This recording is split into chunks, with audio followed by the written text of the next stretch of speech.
Hey, it's Mel from Rap Rankings. To hear the full episode this clip comes from and all of the other episodes, check the link in the description, stop by raprankings.com, or search Rap Rankings on your favorite podcast platform. And please consider liking, subscribing, and commenting to help us grow the channel and continue our journey as hip-hop's first and premier extreme podcast.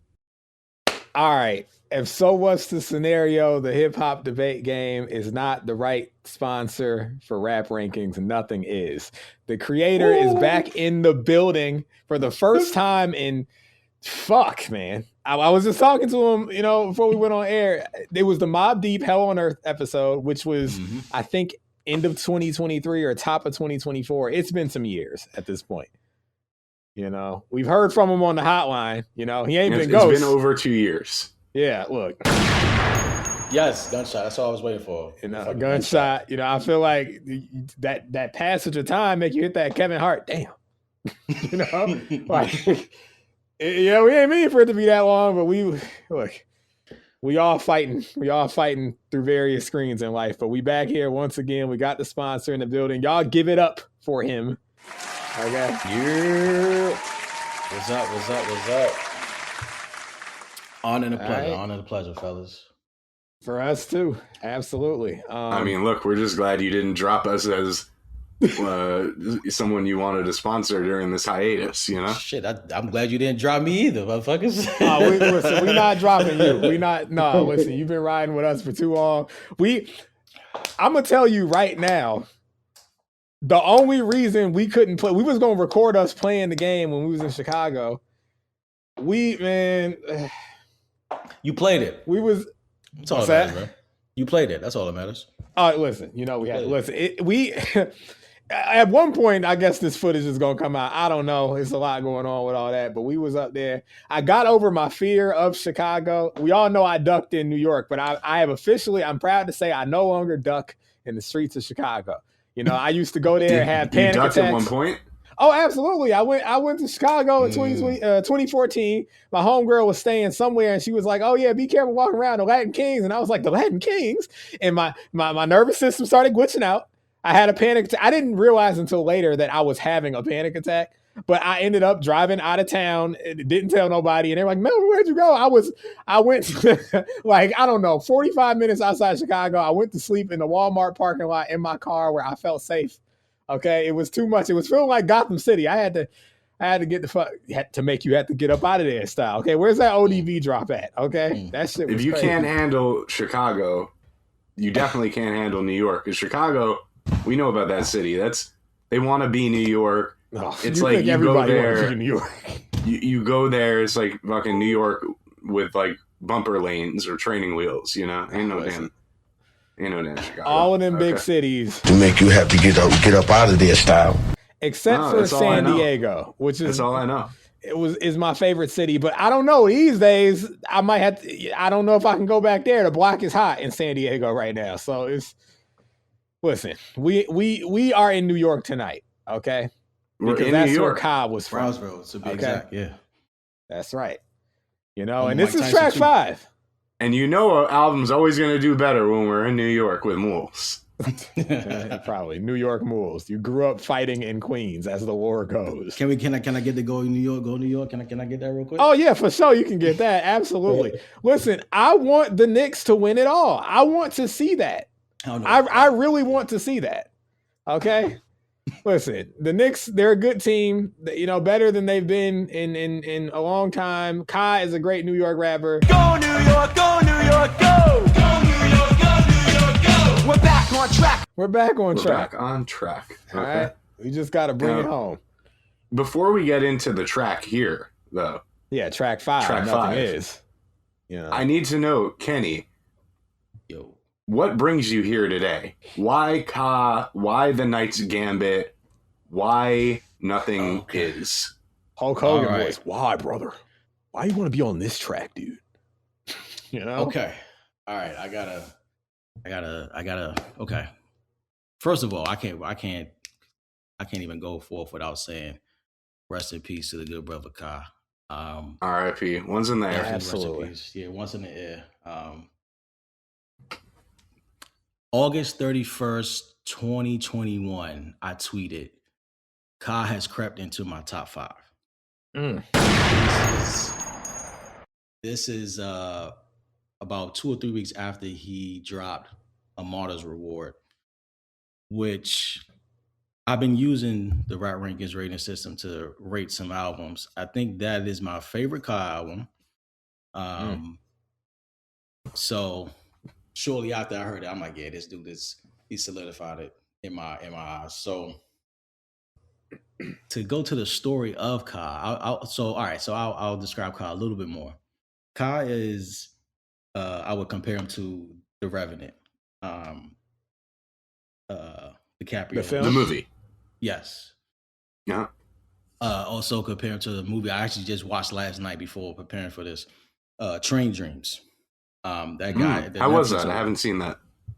So I'm gonna be honest. I've tried to watch it a couple times and I haven't caught it all the way through. But it reminds me of The Revenant. So it's grief, and which is Ka. Let's just put it that way. Ka is grief personified as a Brownsville MC. Ka is akin to a Vietnam vet. You know what I'm saying? He's a war veteran and he has endured a lot, and he's grateful to be alive, or was at this point grateful to be alive, but living with survivor's remorse. So that's Ka. So to take you to 2013, probably in the 2012, early 2013, when I discovered Ka, I got to take you back to the time. This is a time of, this is my last summer in New York, right? I had been married for about a year, living in Bayside. Shout out to Bell Boulevard, Bayside. Gunshot for it. Shout out. Listen, that's from my grandma is there to this day. Hey. Shout out to grandma. 2013's last summer in New York. By this point, this is after Hurricane Sandy. So, and I used to travel to work Soho to get to work. So I would listen to music on the train, and I didn't drive yet. Oh, well, not even I didn't drive. I didn't have a car yet. So I wasn't really listening to music in a car, but my wife had a car. So I would get my music fixed with in her car. So what I was listening to, and this is 2013. This is still Audio Mac. This is post blog era, right? And this is right when SoundCloud starts bubbling. Audio Mac and Dat Piff and Nah Right are still like things.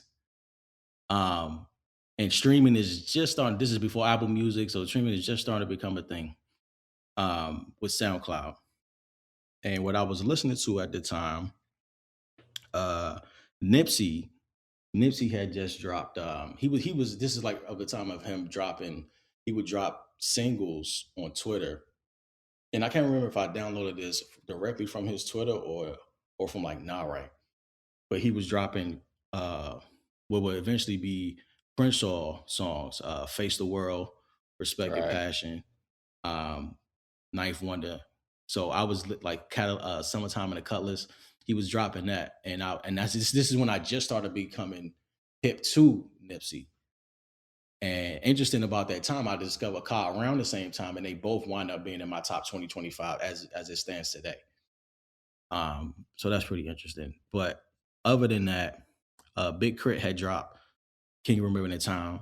This is probably like his 4th, 5th, 6th mixtape at this point. Crit is another one. Have y'all done Crit yet? I don't think y'all done Crit yet, right? Oh, we've done Crit a couple times now, right? We did 2 crits. Yeah, we did Return to Forever and we did Forever in a Day. I think that's maybe it so far. That was it's been a minute. We did one a couple years ago because I know I was in Virginia when we did. We did them like close to each other because I remember thinking like, mixtape. Okay, got you. All right. Crit's season 14 and I think like season maybe like 15 or 16. Yeah, something like that. Okay. No, season 14 and season 11. Oh, Yeah. okay. Return of Forever in season 11, and then we did Forever and a Day. Yeah, in season 14. Nice. All right, I'm going to check those out. But Chris is another rapper from that time that I discovered around that time that should be in my top 2025, but Def Jam fucked his career up. Shit. Well, we have a drop for that, but keep talking. Another one around that time I was listening to, definitely in my honestly in my wife's, she just bought a black Jeep. Damn, what was the Jeeps back then? Not the Patriot, not the Cherokee, the one in between those. I forget the name of it. Liberty. Which honestly I wound up, I think I told this on the pod before too. I wound up crashing that car, listening to Kyle 3 years later. Oh, shit. I don't know if I'll get into that tonight or not, but anyway, I'm driving that car, listening to these albums. Chance, Acid Rap dropped around that time too. So that was something that I was listening to. Another rapper that I discovered, honestly, because of Kai, which I'll get into, was who's also in my top 2025 right now. From that time is Tree from Chicago. I don't know if y'all heard of Tree, but I love Tree. I think I've seen the name around. He dropped a project called Sunday School 2 around that time, and this is my time discovering him. And Kai put me on to him. But anyway, to get to Kai, I'm pretty sure. So Moose, correct me if I'm wrong. New York around that time, New York rap around that time was Troy Ave, Action Bronson, Joey Badass. From what I can remember, ASAP is in there too. Yeah, but definitely. Around this 2013 time, like that's what New York is giving the streets, at least from what French Montana, because he's coming off of Pop That and stuff. He's starting to go mainstream. Okay, yep. You hear a lot of French Montana around that time. Mm-hmm. So that's the New York flavor at the time. But you also got Vado. Yeah, Vado. Yeah, I can say Vado. Vado. Definitely Mo Vado. Yeah. So, but you also got, which is in its infancy at this point, is Rock's Drumless wave. So not many people were on this wave at the time. Remember, this is pre-Griselda, so exactly. This was this is Rock the Marciano, early stages. Ka. There's AG from Showing AG, but he's doing stuff with Ray West. I don't know too many other people who were doing it 2010, 2011, 2012. So I'm pretty sure, I can't remember now, but I'm pretty sure because also around this time I was listening to Reloaded. Reloaded dropped the end of 2012. I was listening to that. It dropped sometime after that big storm, because if you recall, I think I talked about it in the Reloaded review. I still didn't have power yet, so I bought it off my phone and listened in the car. Yes. Yep. Okay. So it would have been in like October, November of 2012. Reloaded. So yeah, exactly. So Reloaded, just for the record, Reloaded is, out of the albums that I rated, I'm probably rated about 15 albums so far off of the Rap Rankings system. Reloaded is the top with 87.5% weighted. Which I didn't know until then. You know what I mean? I didn't consider it my favorite album. I haven't rated anything yet, but yeah. That's an example of thinking about the truth of your argument, as we say on this show. It's my favorite. It's my favorite. I mean, ever? He has a lot of great albums. Not favorite rock. I'm talking about favorite album yeah, of all time. Which again, I haven't rated all my albums yet, but so far that's the top I one. mean, it's up there for me. I think. Yeah. Let me go to my ratings, but it's certainly up there for me. Let me see where it stands amongst everything else that we've done. Oh, dude. I mean, it's like we did Common Resurrection, Yeah. 50 Cent Get Rich or Die Trying, Clips and Re-Up Gang, We Got It for Cheap Volume 2, Biggie Life After Death, Count Basie, Dwight Spitz, Mobb Deep, Hell on Earth, Murs and Ninth Wonder, Murs 316, Jay-Z, Reasonable Doubt, Mobb Deep, The Infamous, Rock Marciano Reloaded. It's the 10th highest rated album on the show for Top me so 10. far. Top 10. Top 10, definitely. It deserves that. It deserves that for sure. So, I vividly remember the only times that I would drive at this point because since Hurricane Sandy up until this day, I got the same fucking job since then, which is ridiculous. But here nor there, I stopped going to the city after Hurricane Sandy, and we all wound up working from home. So I didn't have the only reasons I would drive was to go get food or get bud. So this is my only time listening to shit in the car.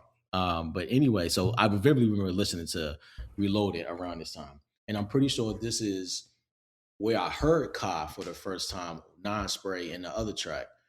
But I don't remember his verses standing out to me, or at least enough to me to try to figure out who he was. I could be wrong about that, but my mind doesn't remember it that way. What I do remember seeing, You had not heard Grief Pedigree when Reloaded came out? Nope. I didn't know nothing about Ka. So, but what I did see after, like, I'm pretty sure I heard Reloaded, and then I heard Iron Age. I seen the video with Rock because of course I'm looking up Rock shit. I'm pretty sure that's how it went. I'm looking up Rock shit, and then I see this. And I'm like, oh shit! Like, who's this dude? Not even knowing you hit the. I think it's great. This is better than anybody. Who is this? Yeah. Exactly. So then I see Grief Pedigree because he has all the videos on his YouTube. So then I'm seeing, Summer, Vessel up against Goliath, every collage. I'm seeing these joints like, oh, this shit, this dude is dope.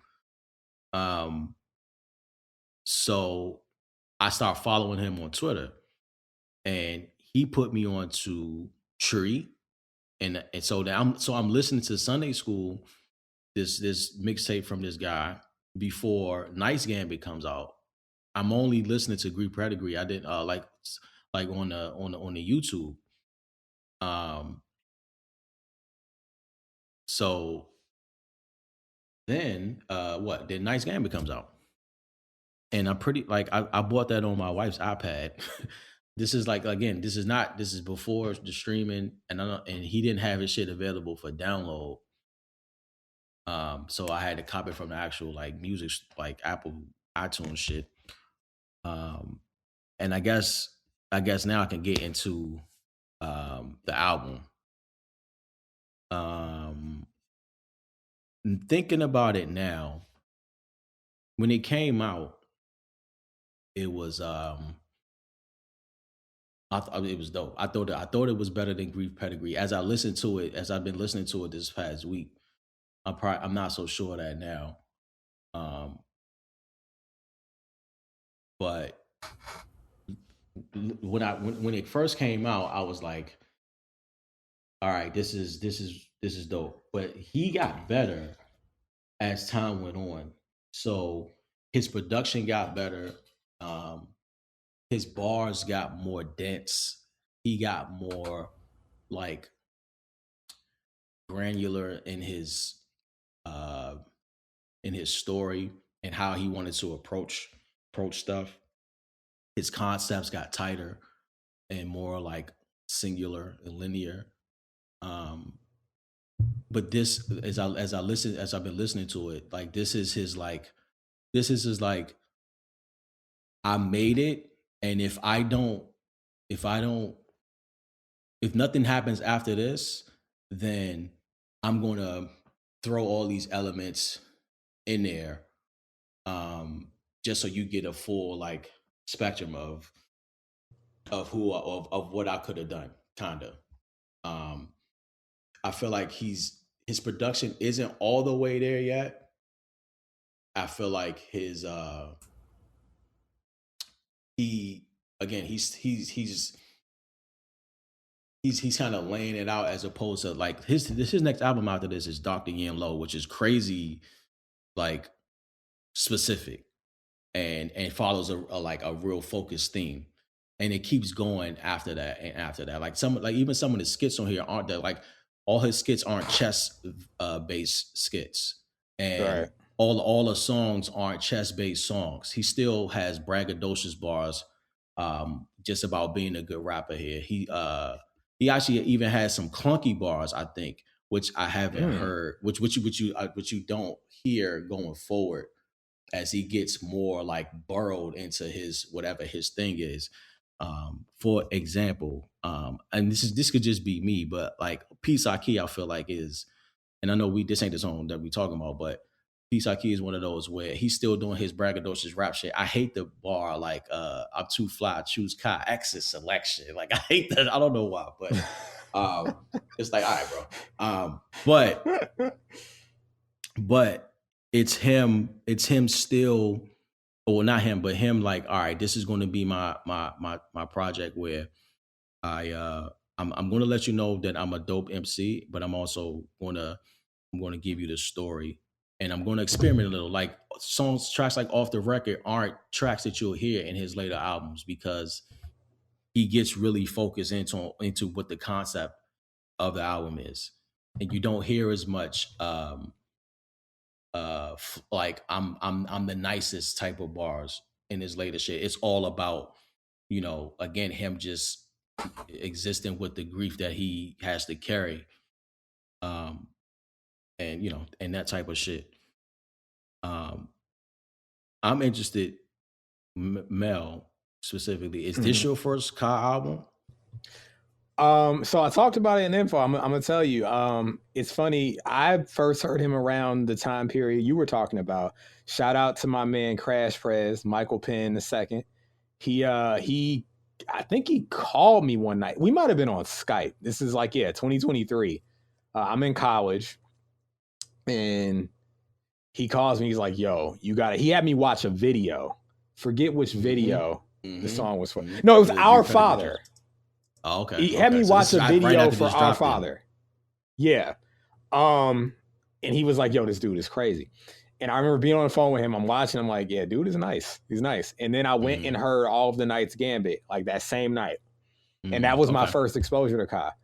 When Mools and I started working more closely together, because I had known Mools at this point. We'd known each other already like 3 years by that point. But when we started working on, our music and our operation. You mean 2013? I think you said 2023. Did I say 2023 when I first? No, I started listening to Kai in 2013. That's when my homeboy hit me up, Crash Prez. But when we started working together more closely, like 2016, a lot of the diet of stuff, I was ingesting, because we were still working on rap music at the time, I was diving deeper into Kai through your recommendations, and you were putting me on to some stuff that happened after the Night's Gambit. And to your point, Kenny, I agree in that, sitting down to hear this album for the first time in some years, I was kind of taken aback by, I guess, how not cerebral it is. Because, his later works, the density increases, This isn't all that difficult to I guess, grasp or get into. Not at all saying it's surface level or anything, but it's like everything would develop. Like you were saying, like he would get better at everything naturally as you work on the craft. But this was the first Kai album that I ever heard for sure. But this week was not my first time hearing a Kai album, thankfully, because we heard it around the same time. Yeah, we heard it around the same time, which is dope. Yeah, so.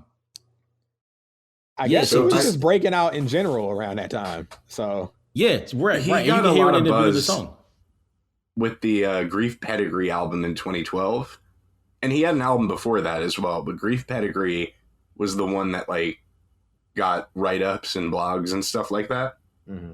And also just the Rock Marciano feature on that album. You know, people were really hungry at the time. You know, pre-Reloaded even, there was Marshburg, which we reviewed, and then a whole bunch of Lucy's and features.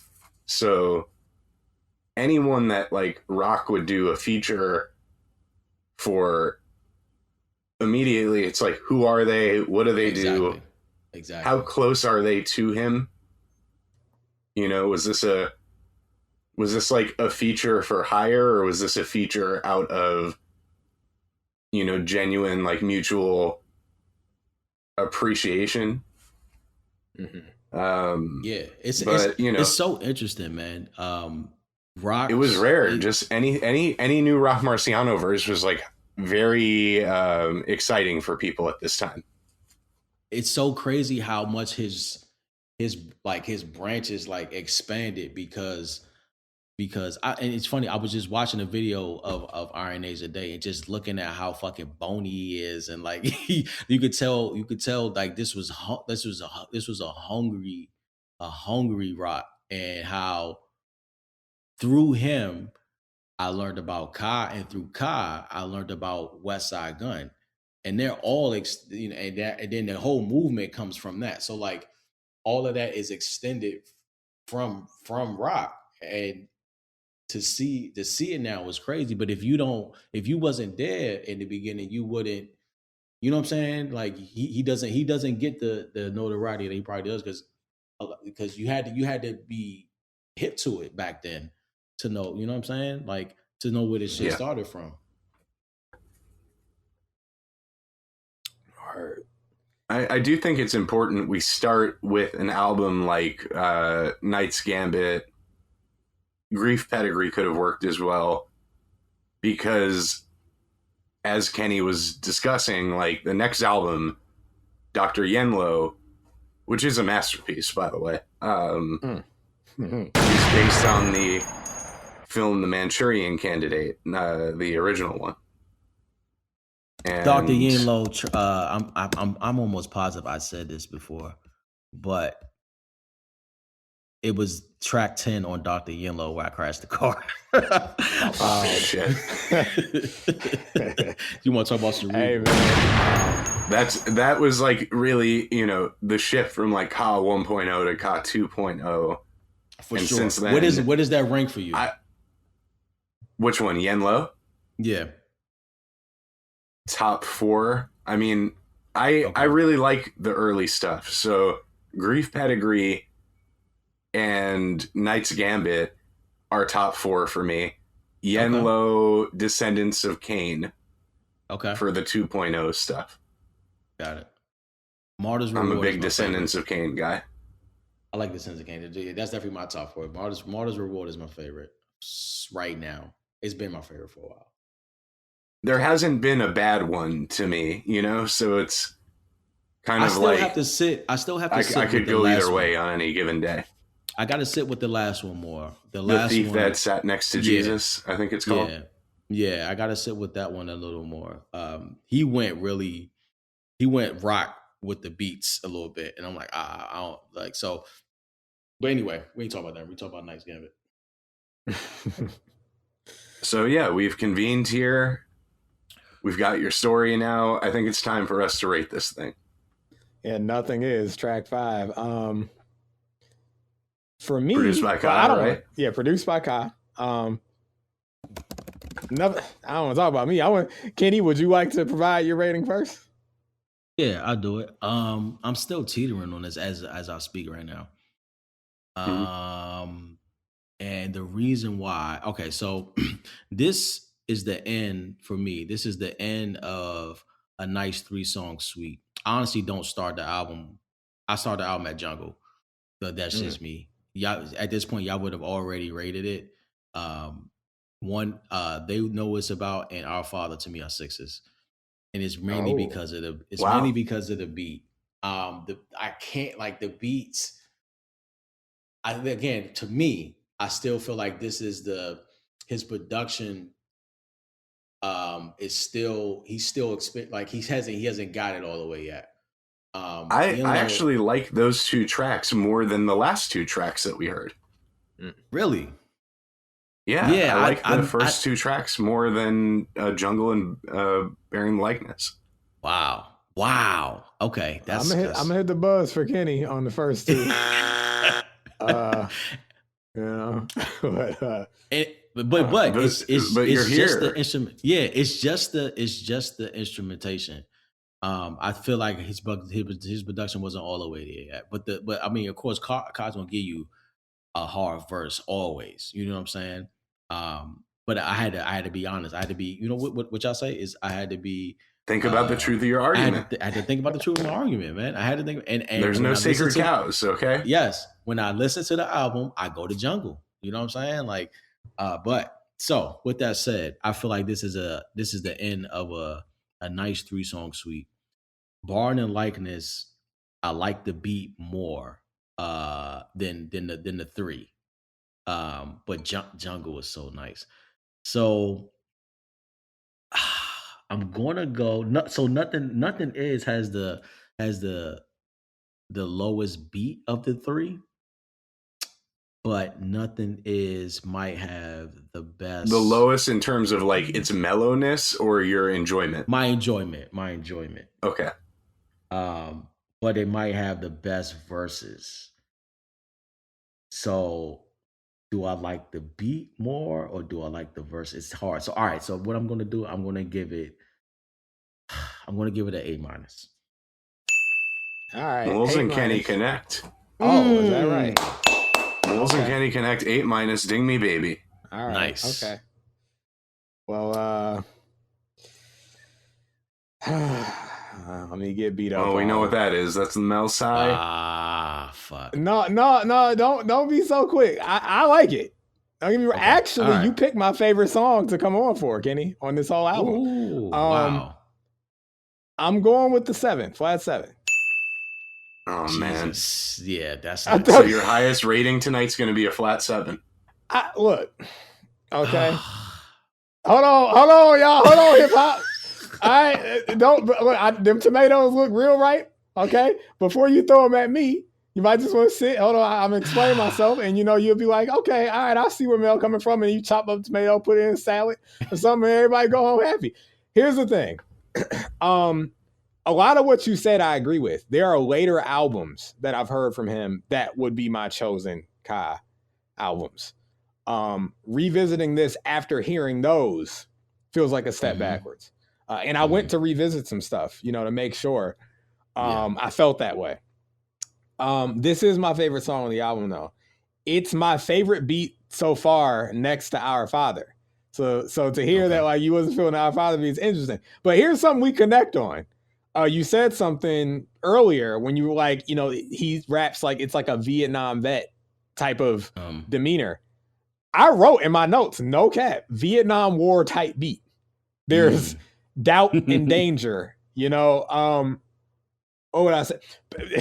Pardon my abstraction here, but this is like a down to your last life against an enemy you've never defeated in a video game type beat. Like you're fighting him for the first time. This beat. And it's like you ran through, you thought it was like, oh, this is gonna be a breeze. And then you had like 6 lives going in, and now you on your last life.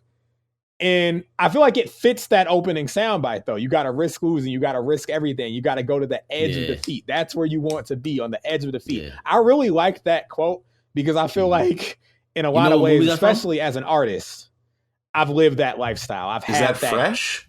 That's fresh. What yes. fresh? That's Samuel. That's fresh. Yeah. Oh, the quote? Yeah. I read that resonates with me. I did revisit that film a couple years ago. Mm-hmm. Talking about not aging well. Oh shit! All right, 6 plus. 6 so plus. Much for fresh, I guess. I was a child, and I thought I was onto something. Hey, as he says, you grow out of your childish ways. Speaking of chess movies, since it's a chess album, either you play chess? I had a brief story dalliance Growing up, I had Chess Master for Game Boy Color. My grandpa had a chessboard. I was in chess club in high school, but I was trash. But I wanted to be in it because I like chess. I'm one of those guys who loves the concept of it. I just don't have the time or enough desire to dedicate myself to actually being worth shit. Right, you know? But I fuck with chess. The last time I was really playing chess regularly, I fell into, you know how YouTube get that aggressive ass algorithm. I watched like one Magnus Carlsen video like back in 2023 or 2022. And then I was in a chess rabbit hole for a few months. Like I had a chess.com account. I still be getting them emails. I played against, you know, they have like the AI trained to play like some of the world's greatest like grandmasters and shit. I had a little chess moment. I ain't shit, but I fuck with chess. I like chess. Fucking moves. I'm not the chess man. Not the chess man. This ain't chess. It's checkers. Okay. Fucking nice game. Fucking nice. Look, game. I like checkers. Okay. Here's the thing about chess. Chess. It's interesting actually because a lot of people will have heard Ka and Rock together for the first time on separate songs on the GZA Pro Tools album in 2008. Mm-hmm. I believe they're either just both featured on separate songs or maybe Rock Marciano produced a song and Ka is featured on a separate song. But, you know, GZA's the chess man to me. Like, he's the chess man. Mm. And, you know, there is a through line there with Ka and GZA having worked with each other, and then, you know, Ka goes and does a chess album. Mm-hmm. And it's his debut. I know Greek Pedigree is his debut, but this is his debut. Maybe just because that's where I discovered him. But. You know what? I'm gonna say it about chess. Mel, can I get the drop? You know what I'm about to say? Get the drop. I'm gonna bring back a catchphrase from last week. From last week. Okay. Hold on. Let me get the drop. And then I just want to say first, best of love to the RZA, the GZA, and rest in peace, Ka. I have great admiration for a lot of the music, you know, but hit the drop. You know what? I'm about to say it. I think chess might be for performative adults. One of your newly coined phrases. Yeah. Look, I think it's kind of giving red wine and cheese. Like, why are we doing back this? Against why that are we sitting here and like stroking our chins and like staring at each other? Like, let's not get into the implications of it. Okay, you don't understand the mystery of chess boxing, brother. See, this is what you gotta understand. It's not just for adults. You see kids on the YouTubes getting into chess. It's for everybody. That's one of the great selling points of chess. It's for everybody. I have a lot of respect and possibly am a member of the autistic community, but I don't want nothing to do with that chess. You say possibly because I guess you've never looked into it, huh? Wait, are you implying that like this that autistic people have like an advantage at chess? I mean, I think there's a direct correlation. Huh. I mean, I don't know about that because and I say this as an unconfirmed autist, okay? Well, here's the thing. Chess is interesting to me because it feels like it lends itself to savants in a way. Like, I don't think you necessarily need to be like what would be looked at as conventionally intelligent. It's presented as this game of like, you need to have a high intelligence and, you know, not. You got the finger on your temple. But some people are just good at like, I mean, you know, pattern recognition. And so I guess to your point, yeah, sure. But it's like what's that? I said I wouldn't even say that. I would say chess is a good game because it's about planning. And you have to plan many moves ahead and you have to plan different moves. And that's why it's good for children, because you want children to be able to think about many different ways to get out of a situation. Right.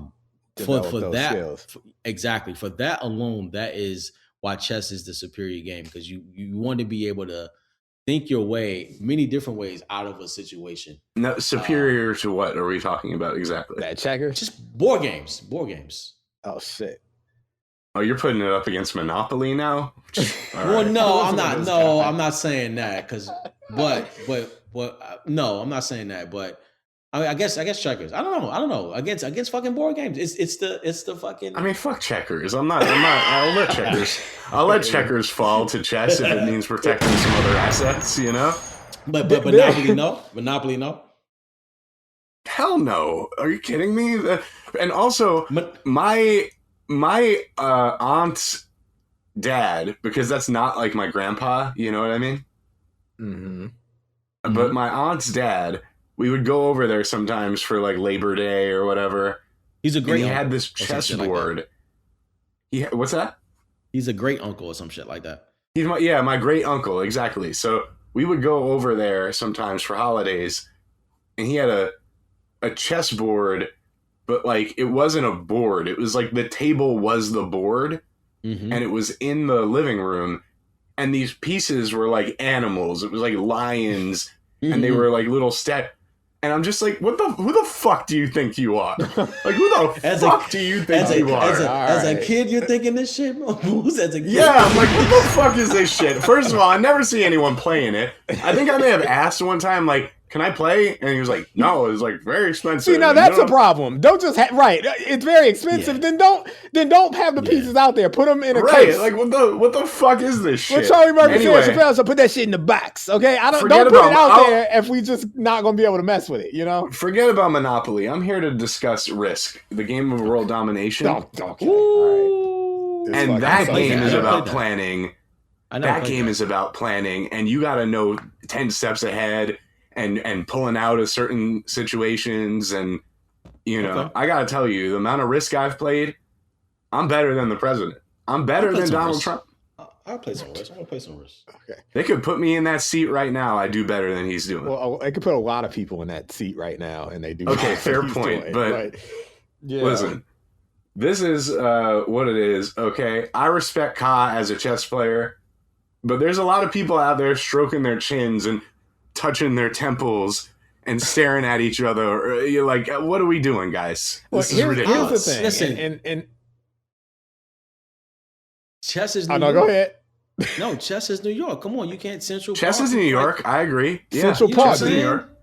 Yeah, you know what I mean? Like, you can't, you know, but there's a little performative adult energy going on there. In New York, in New York, it can happen to anyone. There are definitely types that approach chess with that performative adult mindset, for sure. But I do believe it's for I'm not everyone. saying every player of chess is a performative adult. And like you said, we do have autistic children as well who play it. But I mean, we have non-autistic children too. We don't have that. We don't have that. Okay. They just haven't gotten the test. I never got the test. Okay. Well, here's the thing. I think there is a sensuality to chess, and I'm not going to a weird place. It's because, like Kenny said, that thinking however many steps ahead, you learn a lot about a person's mind, I feel like, playing chess against them. You know, because there's ways you could play it. And why would you want to do that exactly when you're playing a game? Why do you want to learn about someone's mind? And to your point, I feel you, Wolves, because it's kind of scary in that regard, too. Why are we doing this? Like, this is weird. It's a mind game. I joined chess club because Amber was in there, nigga. Okay? And we only played like one time, but I felt like I was really getting to know her, nigga. I felt like I was really getting to know her. You know, I used to, I went to the Catholic school. I would get out of class last period. I would tie my tie around my bandana like Daniel-san. Okay, so I had it like a headband. I'd go to chess, and I would get my ass whooped every time, but I would keep showing up because Amber was in there, and I wanted her to think I was smart. I was a performative teenager. I wanted her to think I was smart. Listen, okay? Bro, you got me. That's how you gave her the ick, because you were sitting across that chess table from her, stroking your little damn chin hairs. Probably looking at her seductively and ironically. Sexual seduction. Oh my gosh. I'm gonna take my pawn. Pawns. It's like pawns, man. Pawns in the game, you know? Oh, shit. Pawns. That's like Jay-Z talk. Pawns. I don't like talking about people that way. Respect them. Call them what they're soldiers. Okay, G Unit soldier, sending people my toy soldier. We know about you. But yeah. Now, if we did a G Unit chess, you got the Young Buck is the pawn. You got Banks. He's the quiet one. What do you call that in chess? What would Lloyd Banks be in chess? I feel like he would be a rook. You know, he just strikes me as a rook. He's a bishop to me. Oh, okay. I don't know. You know 50 is the king. 50 is the king. Of course, 50 is the king. Who's the queen? Yayo? Yayo's the queen. Yayo's the queen. Well, Yayo's the queen. He's the only one he can move around freely and handle business, you know? Mm-hmm. Yeah, it would be fire if there was a rotating piece. It's like sometimes it's Uncle Murda, sometimes it's Mobb Deep, MOP, Mace. The game. We don't want that piece. We already got a Young Buck pawn. Shit. All right. Look, damn, Young Buck's this is the pawn. thing, Damn. man. This record, it feels like a chess game, you know, because you either live or die, but we gonna try. We not running from the shit. The soundbite up top, this is not a run from shit type of album or type of beat. This beat in particular, it's not calming. It's steady. I feel like something's at stake. It steadies me. Like something is at stake. I'm up against something, but this keeps me in a place of stability. Speaking of steady, the percussion reminds me of like that steady DJ Toomp type production. Like there's a sound in here that kind of like lands predictably for me in that way. But Ka manages he should be called DJ Clank from now on. DJ Toomp. He doesn't Toomp. He clanks. Yeah, he do clank. Damn.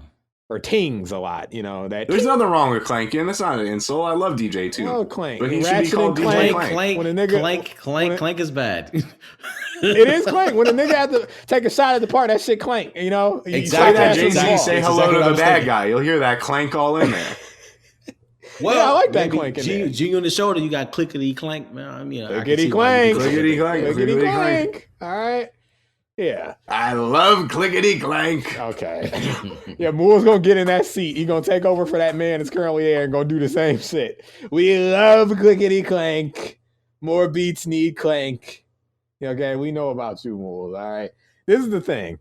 This song, this album, Ka as a rapper, no matter what's going on production-wise, Did y'all get that rating yet?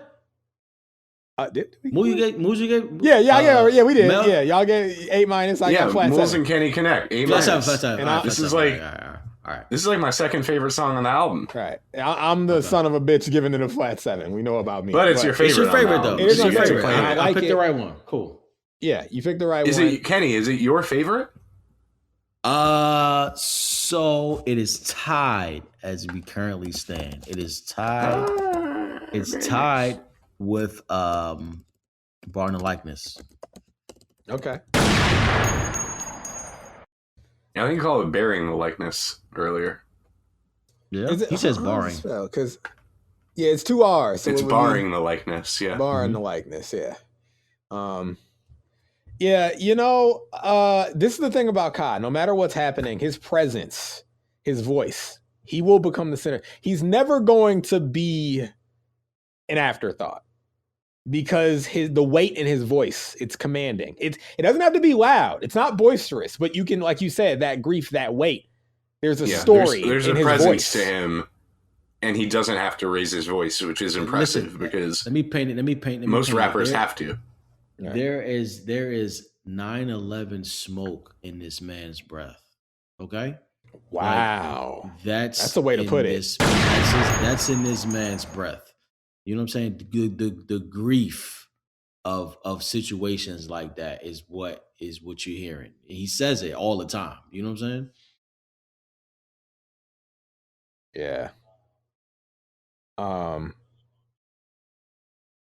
I'll say this, like, I know what you mean, as far as like rap. And it's Kenny, I'm speaking to you. This is what, because you were saying earlier, like there's some clunky stuff. Not in this song, but no, yeah, not in this song. Think otherwise, yeah. No, I just meant when you were referring to like throughout the album.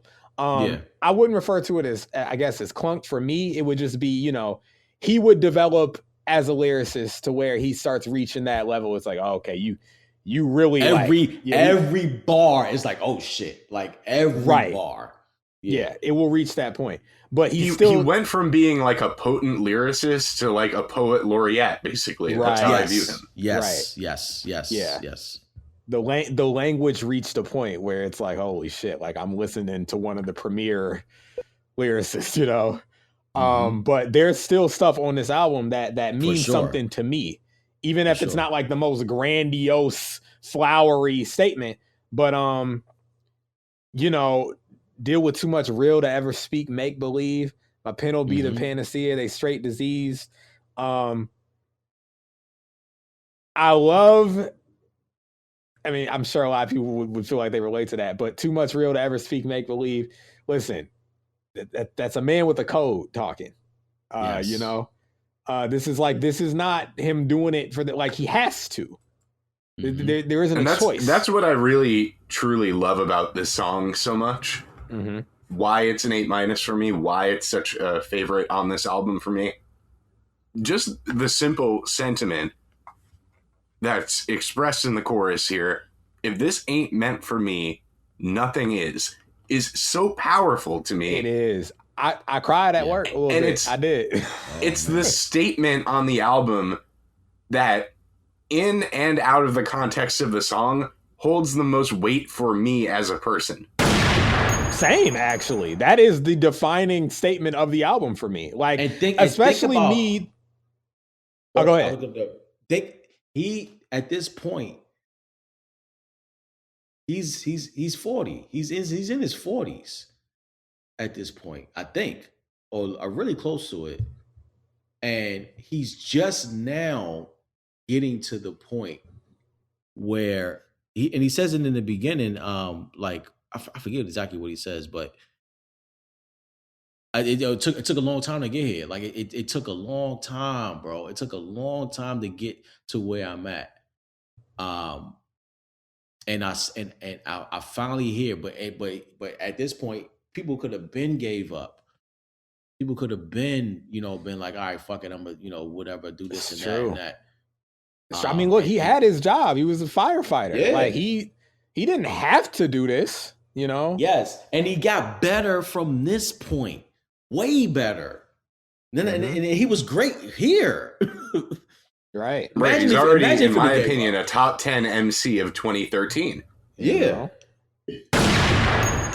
He was a top 10 MC of 2012. Shit. Wow. I mean, if he was born in 72, I just looked it up, then he would have been, 41? Yeah. Is that 41? Yeah. Yeah, like I'll tell you something. He never fell out of that top 10 after 2012 for me. Like he got higher. I mean, until he passed, obviously, because he's not putting out music anymore. But, I think the music matches a lot of, what we saw from Ka as a man, like this is the music that comes from like an honorable man. Like you said, Mel, a man with a code. Right. Man with a code. I feel like this album. I feel like this album has a lot of the like. To me, it's the like, how at the bar, like if you getting like shots of some fucking IPA shit on your snobby shit, they'll give you the flight, and you have different flavors and shit on your flight. You know what I'm talking about? I don't know nothing about the alcohol. I know about the flight. Yes. Okay. All right. So basically, Mel, is if you IPAs, you got different flavors of beer, and they'll give you like shot glasses worth like 6, 7, 8 that you could try. You know what I mean? You they'll pull up like it's almost like a little shelf or like a rack that they'll put on the table. Yes. With a bunch of mini cup holders in it. So, for instance, let's just say this was like a soda flight.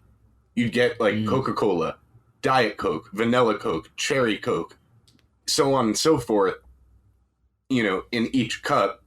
And they're like labeled, and it's like a tasting experience, basically. What I'm saying is that this album to me is his flight, where you get some of the Honor Kill the Samurai, you get some of Martyr's Reward, you get some of you get some of Knight's Gambit. You get a little bit of everything before he kind of just winds up the coil, like he tightens the coil on each album. And each album is just like one specific thing. This is still him where he's kind of like, all right, I'm going to give you a palette of stuff as opposed to like this specific thing. But some of my favorite bars, Grip Average Mike, not as rich parasite, but poor host. Like fucking and I actually went back. This might be on a bad website. This might be the only track that I actually annotated. I annotated these bars. Unstable Thoroughbreds, Bucking Wild. Just to think we all linked, try and comfort that, like just ridiculous. You know what I'm saying? Feel I survived the hill to Grant Jules. Like, oh my God, this dude, man. Ridiculous. You know, like, I think of lines like, see, to what you said, like, this isn't a bad line, but like the sequence pays off when he was like, you know, answer back and he clapped, we heard dispatch. Oh, yes. Verbs, slow sounds, but me, a lot occurred, these pronouns. And it's like, oh, okay, like, not saying that's bad, you know, but it's like, okay, we'll see what you're doing with that, with the verbs and the pronouns. He wouldn't do that again in subsequent albums. He wouldn't do that again. So right. I get it's not clunky, but that is still like one almost like rap for rap's sake, you know, just to like get a quote bar off. But the next line I fuck with, Scrolls alive here in the Dead Sea. It's like, oh, Dead Sea Scrolls. Like, okay, you flipped it just enough. Like, all right, okay, you know, I'm feeling you. Mm-hmm. But it's not even so much like the rapper lyrical wordplay type stuff. It's like, I mean, yeah, the chorus, if this ain't meant for me, nothing is, like that. I can't help but feel like that's about the craft. The lyrics themselves kind of display that, sure, but like me as a rapper too, like that's where my head goes. It's like when you find something that is just meaningful to you, that's how you feel. And it's all other simple lines like, you know, believe me, wasn't greedy, just enough to smile. What was important as a child means nothing now. Means nothing now. Like that is so profound in its bluntness. Yeah. It's just like this too, just about life in general, especially right now. I chased it and fell, got a bruise, but refused to embrace my hell. I was hurting, baby girl. This shit you can't soothe. Bro, yeah, dog. Like, I highlighted that line. You know what I'm saying? You know? Like, you ain't nothing you could do about this. Yeah, like I'm gonna carry this with me for life. Like, you know, it, like, no offense, it ain't nothing against you. Like, don't feel like you're failing. It's just, it's me. Once you find your lane, you can't cruise. When you define the game, you can't lose. Listen, a bar I wish I could adopt to my life and just trust in that. I'm an anxious nigga, you know, like I'm always like, I'm running around. Like, I'm trying to, if I could steady my mind. You're listening to too many of these scared rappers. That's the problem. Childish Gambino at the end of it. You got to help me, please. You got to help me. Yeah, I'm listening to that shit, nigga. But I thought this was a shout out. I thought this was a shout out to Pac and Big. I don't know if you guys felt that way, but the last line, last bars, Moms forgave me when I was ill and stressing her, then continue rhyming when they was killing the messenger. I felt like that was a ode to them just during that time, because Cobb been out since the 90s. So he was part of Natural Elements. Exactly. Shout out to and rest in peace to his homie Kev. But he you know, he experienced all of that. And I took that as him saying, like, you know, I still was about this even up until now, when they was killing literally us, you know what I mean, for what we was doing. So it's possible. I mean, it's especially possible because, like, not to get ahead of myself, but the you know, the track coming up on this thing where he's basically, you know, showing love to all of hip hop, you know, it's yes, it's not impossible. which is also a record that I like. From just for the record, no pun intended. It's a 7- for me, but it's never a song of his that I go back to. I feel like it doesn't fit the album. I feel like he again, this is his just in case I don't do this again, here it is. Right. But it's not a nice gambit. And he doesn't do this in subsequent albums where he I agree with you. It's very much not Knight's Gambit. The reason I'll allow it is because it's the final track. If it were anywhere else on the track list, it would be kind of it's a bonus. That would be the closest it would come to being clunky if it wasn't the closer. I agree. Right. When we're talking about clunky bars. Mm-hmm. And I like that should song have ended this record. shit. You think that got some clunkiness to it? What, off the record? Yeah. A little bit, because the concept almost requires it. That device, and okay. I'm not saying I get you. I'm not saying this to put anyone down, but how should I phrase this in a way that doesn't delegitimize the talents of somebody, but points out a weakness or a crutch of theirs? I'll just say, it's very Sky Zoo-ish to me. Oh shit! Okay. And I don't mean that as an insult, because I like a lot of Sky Zoo music. But he has this crutch that he falls on a lot as a rapper, where he's like, I got 1,000,001 questions when I kick in the door. I'm like, all right, I like rap too. Oh shit. Okay. And that's not an insult to Sky Zoo or Off the Record, because I like both things, but I can also point out the realities of what I'm hearing and seeing. All right. To me, Peace Aki has the most clunkiness. It's lines like, think you want to rumble with the king of the jungle, Lord Ink Sacks. I'm like, all right, Kyle. All right. Can I be a little bit of a spoiler here? Okay. It's the only song I don't like on this album. Yeah, it's my only skip. I won't tell you why. You'll have to keep listening. Right. Okay. But nah. It's braggadocious Kai. And I'm like, he could have did. I like the beat. Well, anyway, we on fucking. I can't speak on it. I'll just say I don't like it. Yeah, okay. I get why. It was close for me. Nothing is. But Ka has an incredibly, consistent hit rate for me.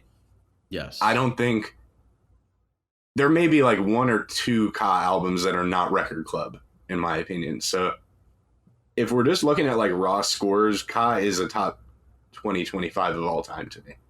Damn. Hey, big gunshot for that. And easily one of the first names that come to mind when I'm thinking who has the best pen. Right. It's easily one of the top 3 names that will come to me. There's still bars of Kaz that I just listening to this past week, I just got, and it's not nothing that is crazy, but it's just stuff that I missed. Like for instance, on the first track, we was boys on that back street.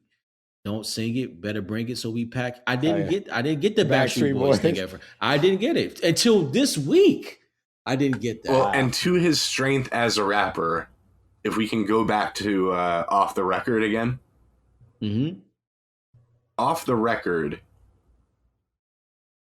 is good to me, not to get ahead of ourselves here, but it is good to me because he does that device that often irritates me and made it work in a way that, like, if I didn't know what those albums were, everything still made sense. It didn't feel like a reach.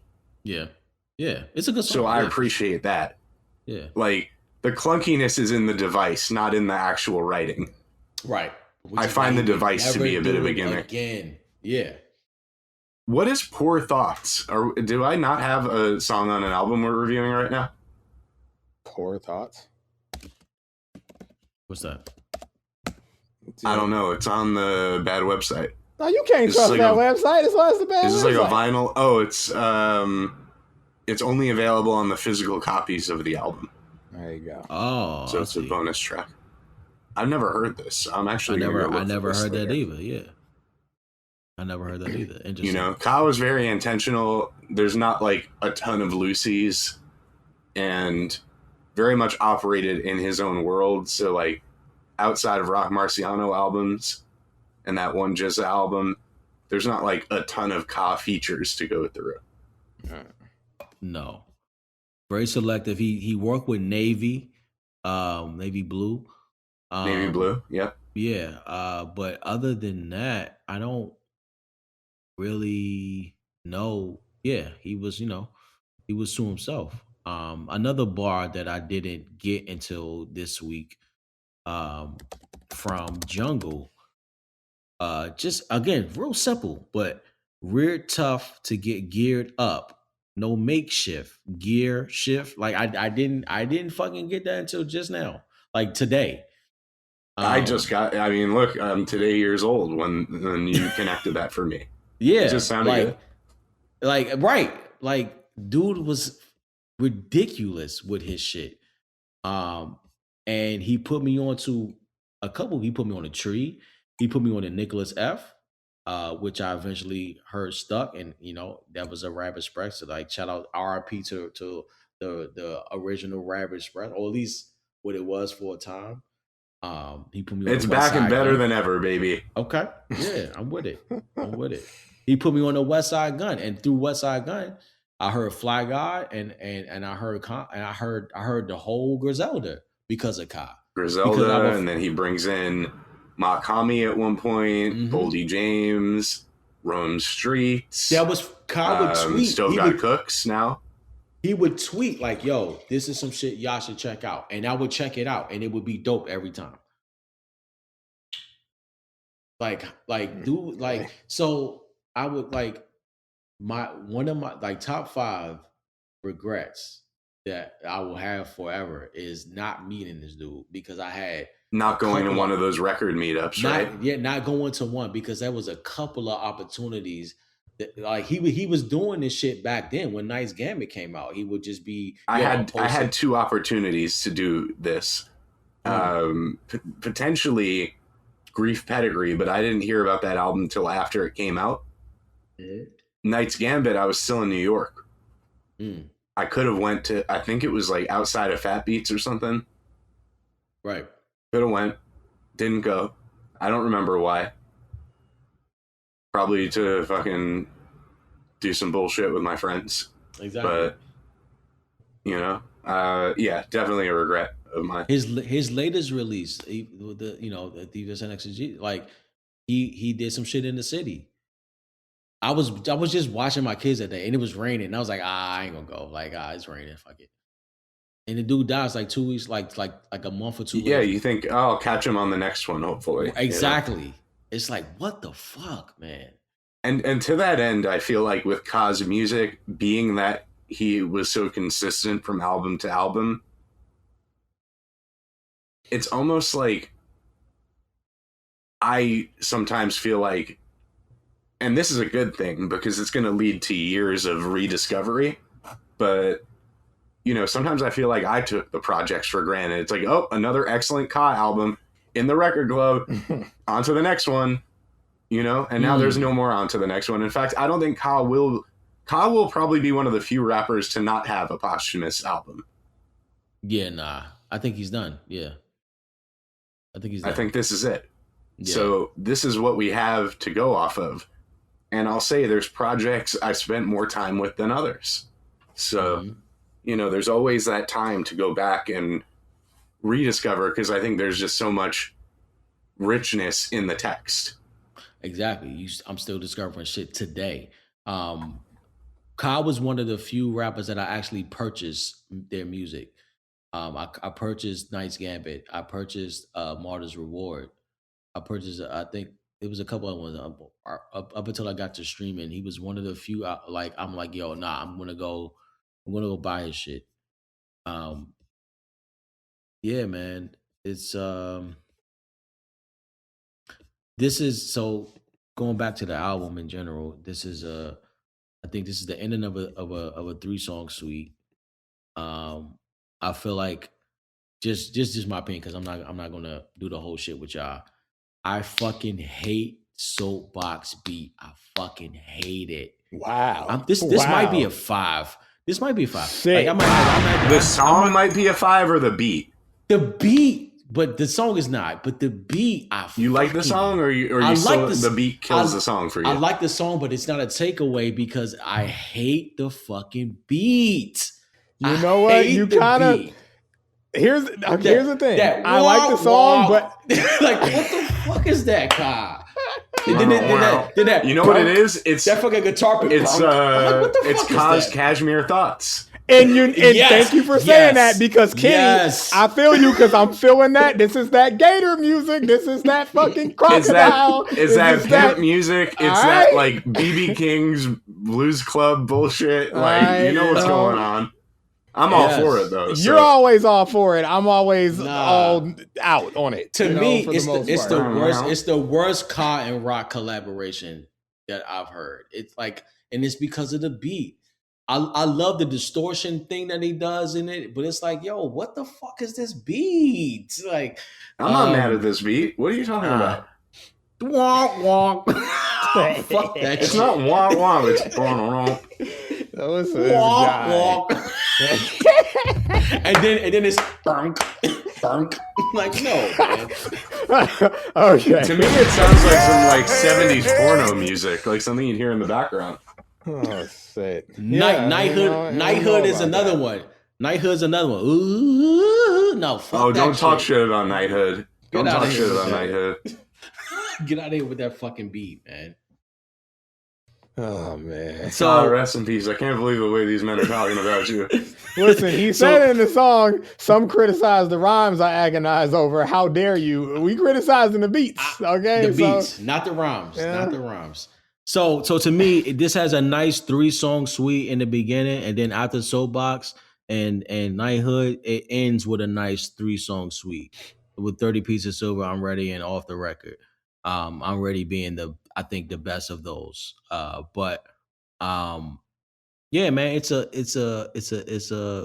nice flight of Ka. Pause, because you're drinking them, but it's a nice flight. You don't like Ka. those organs on Knighthood?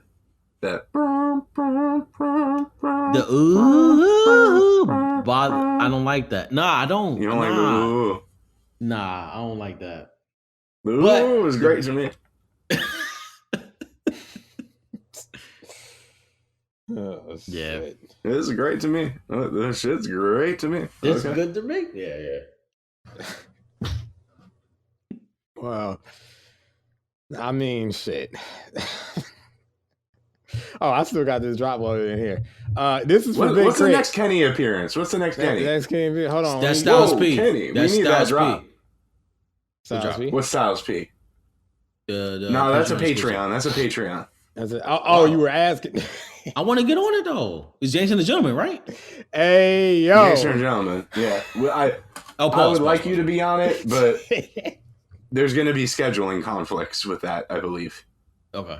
It's going to be a busy week. Legitimately have fucked up schedules now. Like, it's... Gotcha. Yeah.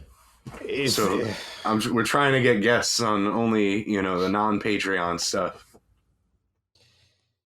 We gotta get a Styles P. Patreon exclusive then. What the fuck? We gotta get a Styles P in the main line. Yeah. Well, I agree. It's Gangster and a Gentleman, but we got to see what happens. We got to see how it does. That's his magnum opus. That's the one. What about Time Is Money? You're not a Time Is Money guy? That's not his magnum opus. I mean, come on. We got Black Magic. Does he have a magnum opus? Yes, it's Ladies and Gentlemen.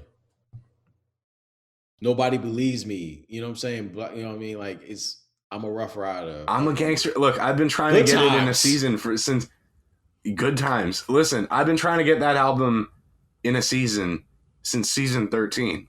Okay? I want to do it. That's why we're doing it. I want you to do it. Shit. But, when we ran the numbers and we looked at what the ratings would potentially be on Gangster and a Gentleman versus the other 2000s albums we had scheduled this season. Yeah, Styles P. You know, the numbers didn't lie. They didn't lie. Now, me personally, I would have rather put Styles P in the main line and took Ludacris out and made him a Patreon exclusive. But then you want to know what would happen?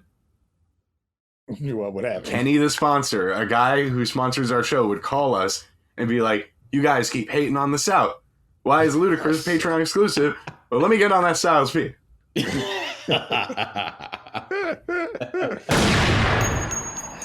Oh, shit. Touche, my guy. Touche. You know, I'm doing what I promised. I'm representing for all the regions. This is for Big Crit. I'm taking you out of my top 5. Cause I now discovered that you not live. Is that Papoose? That is definitely Papoose. He's top 30, 35 for me. Crit? Top 30, 35. Okay. No, not Crit. Papoose. Papoose? Oh. Papoose? Here's the thing about Papoose. Papoose, you know, it's nice to joke about Papoose every once in a while until you realize he really does rap better than a lot of these dudes, you know? For sure. I'm a former G-Unit soldier now because I was relieved of my duties, but, you know, I heard his 50 Cent diss. And as far as, like, diss records go, he hit him with a lot of different things, you know?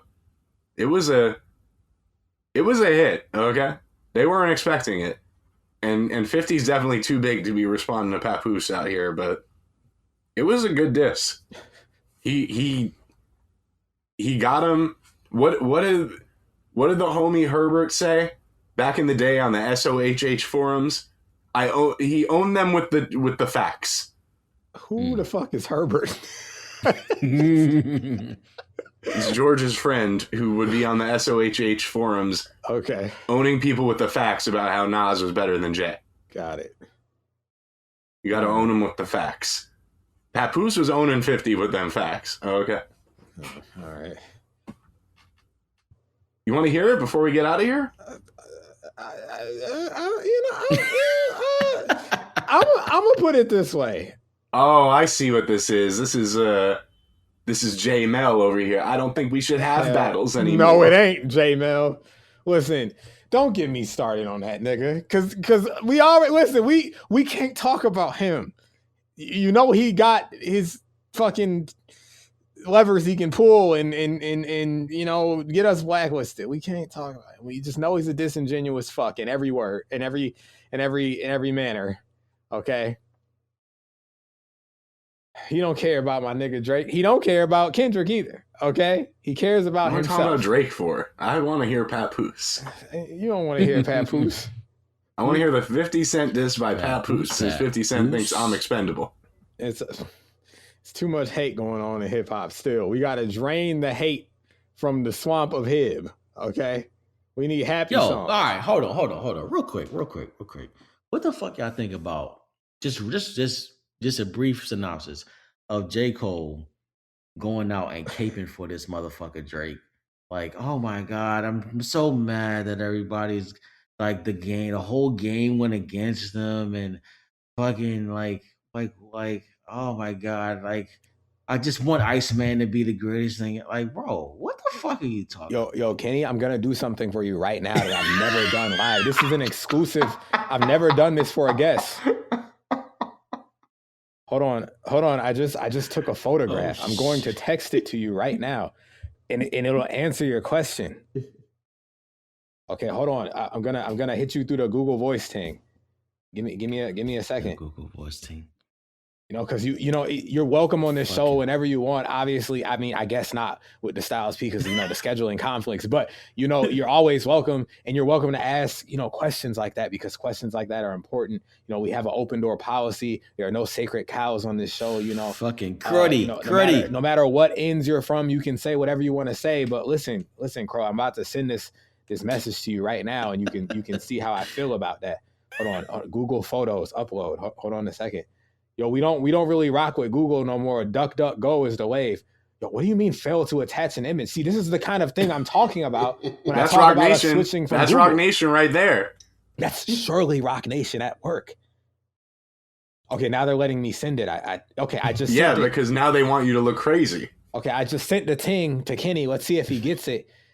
Okay, he can describe to the people what he sees. I'm not looking all photogenic in the face, but you see, you see the big owl on the shirt right now as we record this. Yo, Cole, there was no cape. We haven't heard from Cole. We have not heard from Jermaine since the whole thing went down. It was an unfortunate event. Yo, we just want to talk. We were supposed to be friends. The boy took them out on tour. We can always hash this out. The boy told us he's always down to rekindle. We haven't heard from you. You have ownership in this situation. You remind me of a certain woman that I don't want to talk about right now. I hope she's doing well. I genuinely do, but we have a real beef that may never be resolved because certain I don't want to talk about the Catsies right now, but listen, they run off and do whatever they want to do. There's no accountability there. Cole, you have a chance to take accountability for the people in the world that don't want to take accountability. Okay, you dropped the diss. It was lukewarm, and then you rescinded the diss, and then you ran off. We haven't heard. No one in the crew has heard from this guy. Chubbs has not heard from this guy. Ali hasn't heard from this guy. Okay, we don't claim Jared, but even Jared hasn't heard from this guy. Cole, where are you? Where's that drop? Yo, Mel, hit that drop for me right now. I'll hit the drop for you. Hold on. Well, we heard it from the horse's mouth, folks. Let me see. I'm going to hit the drop. This is for Jermaine Lamar Cole. Where are you? That's all I'm saying. Where are you? Cole is fucking Rodney King. Can we all just get along? And it's like, bro, stop. Just because you got beat up on doesn't mean you get the fuck all that, man. Look, his card has been pulled. That's Kenny. You want my opinion on the situation? Yes. You're like, oh, see, now all the people who were saying all the shit about him at the time, now they see the fall off is dope. They want to get back on the J. Cole train. Well, guess what? I didn't think the damn Cole off was dope. The Cole off. I don't give a damn about that shit. All right? It's not a concern of mine. The Cole off. That's nothing to me. Okay? His card got pulled. I'll never think of him as one of the great MCs. I never thought of him as one of the great MCs. And in the interviews, he keeps saying, and that's fine. They want to, take my spot from me, but I look, boom, boom, boom. I look deep within myself. Boom. And I'm ain't no boom, boom, boom, okay? Ain't no damn boom, boom, boom. Goddamn boom, boom, boom. He's a clown. Boom, everybody say J. Cole. Now, here's the thing. I'm down to hear some good J. Cole songs still if he wants to keep making music, but I will never think about him again in the same light. It's like, listen, I don't view Kanye West as an MC, so I don't put him in the MC category. He still made some of the great albums in hip history, okay? So that's neither here nor there. You can make good songs, but we're not putting you in the MC conversation. We don't put Dre in the MC conversation because everybody knows he doesn't write his shit, Mm-hmm. The MC conversation starts at the pen. Yes. So yes. You got your card pulled, and you join the people who don't even write their own raps, and you write your own raps. So that's crazy. You got added into the not a real rapper category, in my opinion. Oh shit. For not being you were a real rapper. Even if your diss sucked, you were still a real rapper. Then you took it back and your wife cried. All right. Listen, here's the thing. I actually understand the perspective that Cole is coming from. And I accept it. I would be the one on the show to understand it, but I still am of the mindset. Oh, listen. That no. As a man, he did the right thing. He's a good man. He's a good friend. He did the right thing. But his friend said, he was disappointed. Man, you a good nigga, bro. But you're hip. Exactly. But he's looking at him disgustingly. He's looking at him disgustingly as he says that shit. Fuck you. You can't be hip now. You can't. Right. And see, but here's my point. As somebody who all I really have in life is hip, there are things bigger than hip, And it's like, right. But he's for gonna him, have to sit on his deathbed and you know that he decide, made his choice. You know, But, and I think okay, he'll be okay, happy but with that choice. Why But do you yeah, have in to a him cape for sense, you Drake, look crazy. though? Why do you have to cape for Drake if you're on stage telling him to perform back to back? Why do you have to cape We for love Drake Drake. now? We love Drake here. Why? Listen, they ran Why a do you coordinated campaign against Drake. They did that. You know, the story's going to come out. It's going to be like a Netflix documentary. The story will be revealed in time. I see how it looks like a cape right now. I didn't hear it like that. Lucien I was didn't hear it dapping like up that. at the Grammys. All We saw the whole thing. Now, hold on, Kenny. We can't be talking about Cole's not a man anymore, and we pulled his card, and he can't be Hib. He can't be part of the MC conversations anymore, and then say, fuck Drake. Drake went into battle. I'm not saying fuck Drake. He lost, but he went into battle. I'm not saying fuck Drake. I'm saying fuck Cole trying to cape for Drake because Drake was Now, all, mind you, hey. Go ahead. Drake is not in the MC conversation either. He's in the artist conversation too. He's more than Cole, We though, found though. out. He's more than Cole because Drake will battle. To me? and Cole will not. To me, yeah. And we know with Drake, not everything is ghostwritten. So it's not, you know, a situation where he can't write raps. It's just again, like unforced errors where you decide to take yourself out the pool of the elite. Yeah. I know a lot about unforced errors, believe me. Yes. All I'm saying is Drake can't say, hey, bro, drop. Bro, this is a crazy looking guy. Oh, that's not his hair. That's not his hair. We talk about. What are you talking about? No, I thought this was his hair. Still, his hairline is crazy. He's looking like a Batman logo. We don't know what you're referring to. In the chat, well, in the signal style, Mel. Oh, well, Kenny might want to see too. Hold on. Well, then text it to him. Let me see. I thought this was. It looks like he's got a beanie on, and then the hairline's poking through. I thought this was. This nigga didn't order. This looked like evil Bad Bunny. Who the fuck? This he looks like the some live action depiction. He's got the devil goatee. Like, yeah. Hold on. All right, let me put this in the. How can I send this? I don't even know how to transfer this to the Zencastr. I'm gonna have to upload this. Okay, hold on. I'll be this right nigga back. got me No, uploading pictures of another man. Okay. Hey yo. To quote quote that drop. All right, let me see how this is. And this is all right. How do I feel like I don't? What my man say? And I be acting like I don't know how to work a phone. I feel like that right now. I'm trying to navigate my file tree and get to. I heard some Childish Gambino bars this today that I was thinking to myself, how the fuck was Mel a fan of this motherfucker? I understand how my you can think that. What he said something like, my dick is like an elephant. I don't. Elephants don't forget. Yeah, like bro. So my dick is like an elephant. Yeah. So it never forget. Like bro, what are we talking about? He also gave us my dick is like an accent mark. It's all about the over ease. Hot like a parked car. Wait. It's all about the accent. Over ease. An accent mark can go over an e, but like ovaries. So like. Oh, okay. Yeah, it's right, you know. Yeah, he's a son of a bitch. That child. Okay. But look, I had to think about the truth of my argument when we did the battle, Bino versus Tony Yayo, because it was like this man is not the rapper that I heralded him as for so long. You know, I wish he would give us another rap album again. You know. I mean, I love a lot of his non-rap stuff. You know, I stand by a lot of it, but you know, he never gave us that full rap album that was free of clunk and groan-inducing lyricism. I don't think he could do it. He had to switch to the singing to get that off. I feel you. It might not be in him, right? Yeah. You know? When he tried to like bar out, which was like the royalty mixtape, or also the Stone Mountain mixtape, it left something to be desired, you know. So yeah, but okay, I've uploaded this image. I'm gonna send this image to Kenny through the chat. I guess Mools order food, and this strange man is about to send it to him, or deliver it to him rather. That reminds me. I do have a picture on DoorDash. I hope niggas don't be seeing me like, look at this ugly ass nigga with the OVO shirt.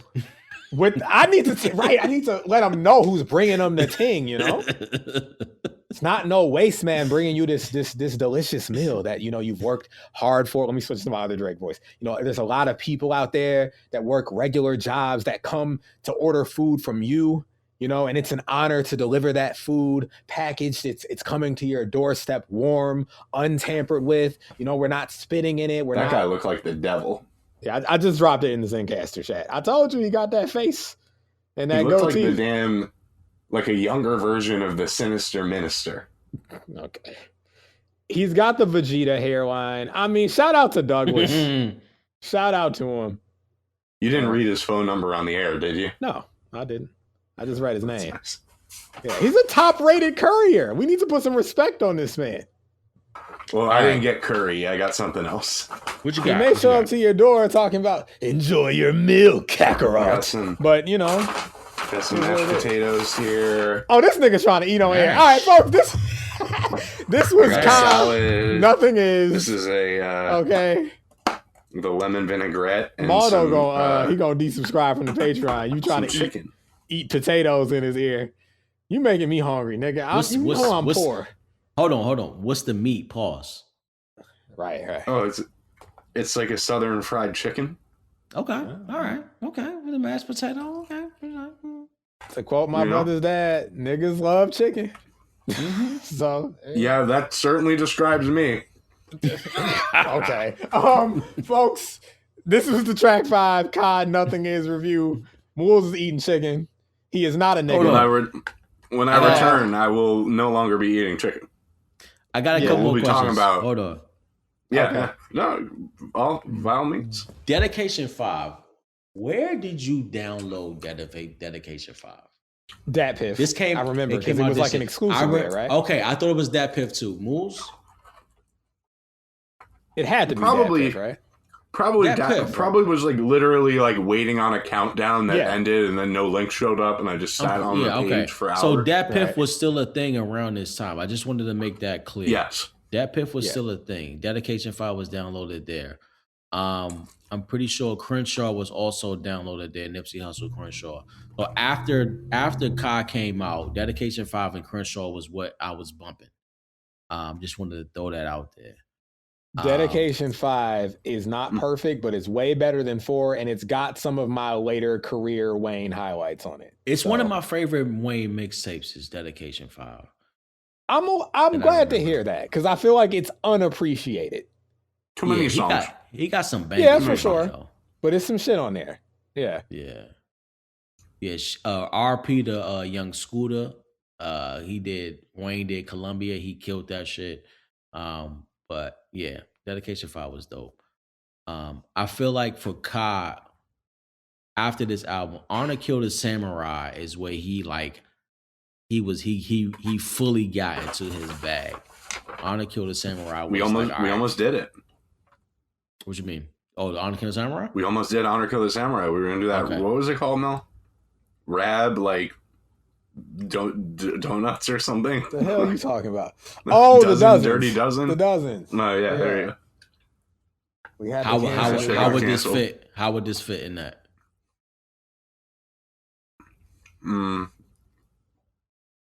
How would what? Honor Killed a Samurai. Knights Again. How would it fit? Where? Like you said discography for me? No, dozens. Whatever dozens y'all was about to do. Oh, we were gonna do a dozen. I think it was like new style like underground. Okay. Rappers, not even that new. Like I think Action Bronson was in there. West Side Gun, Navy Blue, Mike. Like Arm & Hammer. Gotcha. Rock Marciano, Ka, like everyone you'd expect. Gotcha. Okay. Yeah. Honor Killed a Samurai is where his production, for the record, his Ka sounds the best on his own production, to me. But that's where his production matched the cohesive singular theme, and he was like actualized. He like, you know what I mean? He reached his like maximum, like, all right, this is I'm sensei level type shit. And then after that, he just kept going after that. But that's where so this is like a precursor to that. This Knight's Gambit is like a precursor to him being like, all right, this is what I'm gonna, every album I'm gonna focus on a certain, motif, and I'm gonna run with that. I think there was that EP in 2014, maybe. There was like 5 tracks. Preservation, I think, did all the beats. Yes, there was. I don't think it was 5. I think it might have been. I gotta turn it up now. I think it might have been 2 or 3, honestly. It's called like 1800 BC, I think, or something like that. Yep. That was one of them.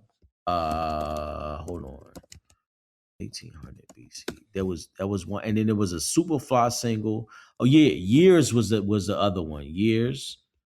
So it was a 2-track EP, bro. It was 2 tracks. He did that, and then he did a Superfly single that came out, I think maybe 2014 or 2015. I can't remember. He did To Hull and Back and Years with Preservation, 2-track singles. I mean, no, you're right. I'm sorry. 5 tracks. The Maestro, Still Air, Fall of Bronze, yeah, Years, 81, I think, with Rock Marciano. To Hull and Back. No, which one's with Rock Marciano on there? 81, I think, is on Grief Pedigree. Oh, yeah, no, this is Kind Preservation, 1200 BC. It had 5 tracks. It dropped in 2014, the next year after Knight's Gambit. Yeah. Yeah, you're right. The Fall of Bronze had Mark Marciano. I got to go back and listen to this. I haven't heard it. I haven't heard it in a long time. Yeah, dang. That's an underrated collab from them. Yeah. I got to listen Fuck to it. Hit the dealer, Mel. Yeah, I haven't listened to that. It's The Fall of Bronze. Like I said, fucking this soapbox shit is at the bottom of the tier for fucking rock and Ka collabs. This shit is nah. Womp womp. Bunk. Fuck out of here, Ka. Fuck out of here, Ka. Is not a statement I expected to hear on this review at any point, and it pops the shit out of me. That's hilarious. Yeah, all right. The dealer just dropped this off. Here you go. As soon as Windows, okay, there we go. Check it out, y'all. Fall of the Bronze. I had a lot of brushes with the law. I was a dedicated member to my gang, and I did everything that teenagers do who are in that environment at that age. We came up, cookie cane up, vowed to never get a game up, bust guns, never aim up. My grain is rough, my brain is plush, grapes is crushed, blunts laced with angel dust.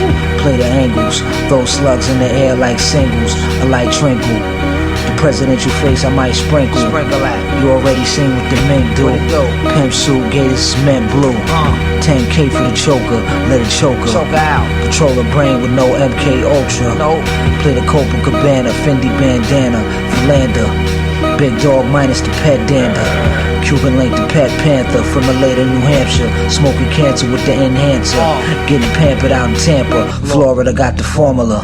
We shot callers like Randolph and Warner. Here in Gotham is there, problem his ass with a Nina. Got a bone to pick, click blast at your femur. Bear my fair share lashes in Medina. Concrete jungle is crumble everywhere grass is greener. Planet vast, now standing last in the arena. As war passed, more crass is the demeanor. As a boy, no joy, what sense of me smiling? Ballin' intentionally, fouling, events of me wailing. If not, don't mention me silence.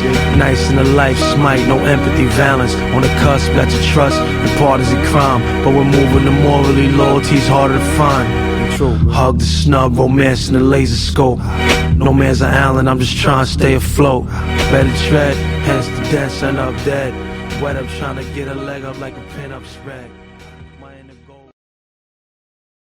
Yeah, that's better than Soapbox. I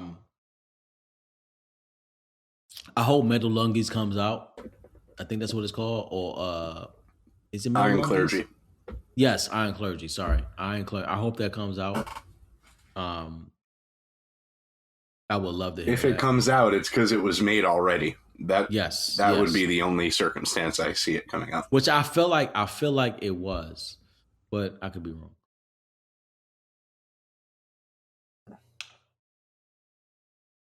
Well, shout out to Rock, shout out to Kyle, shout out the whole the crew of Rock Marciano over there.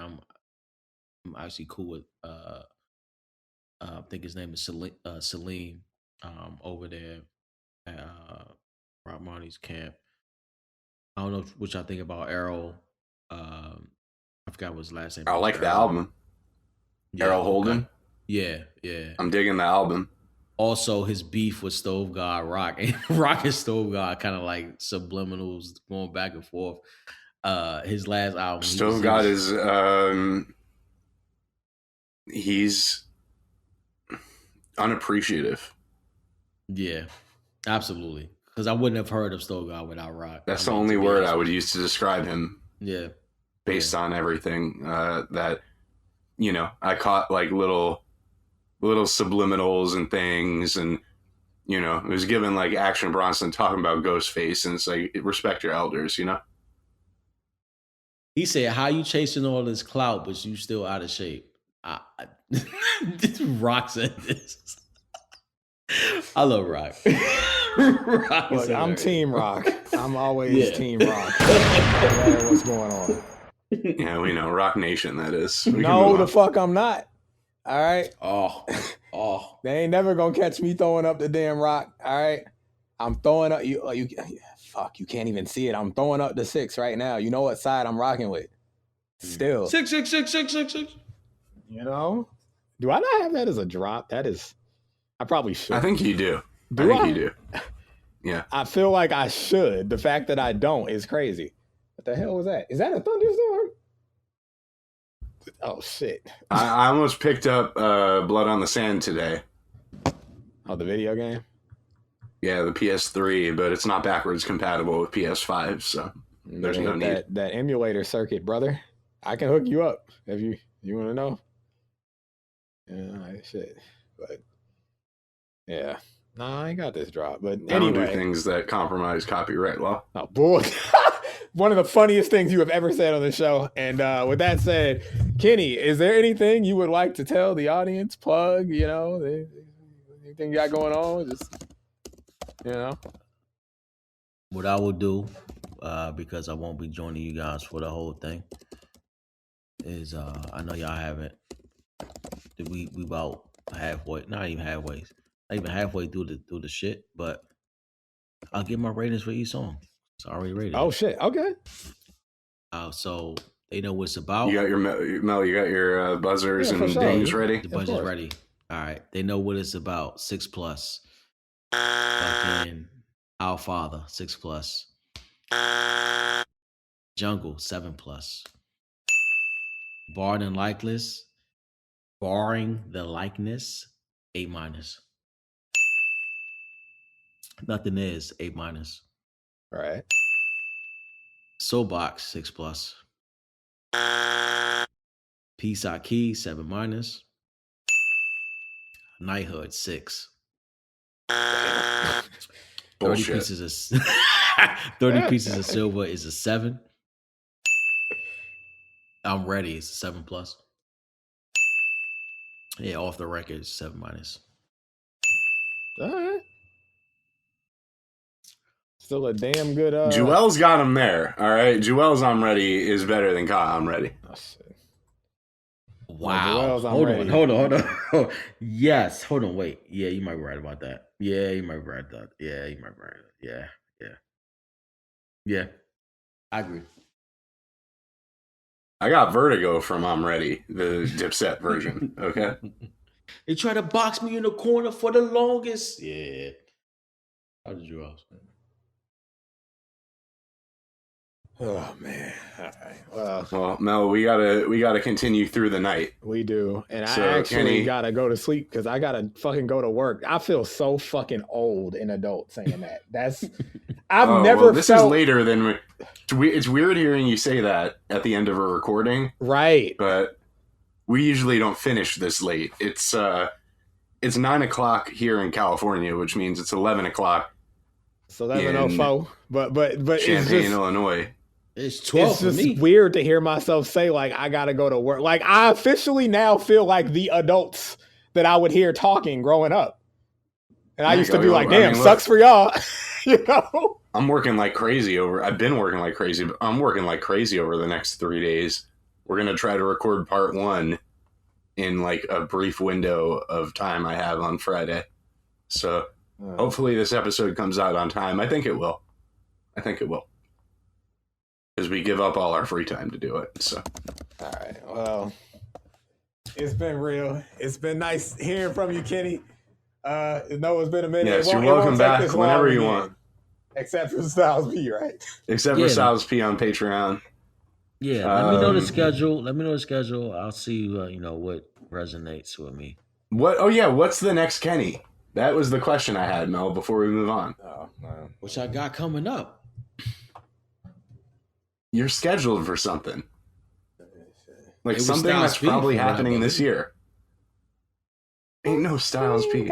You ain't no Styles P. I think you're in the next 2 seasons, actually. You are on the season 19.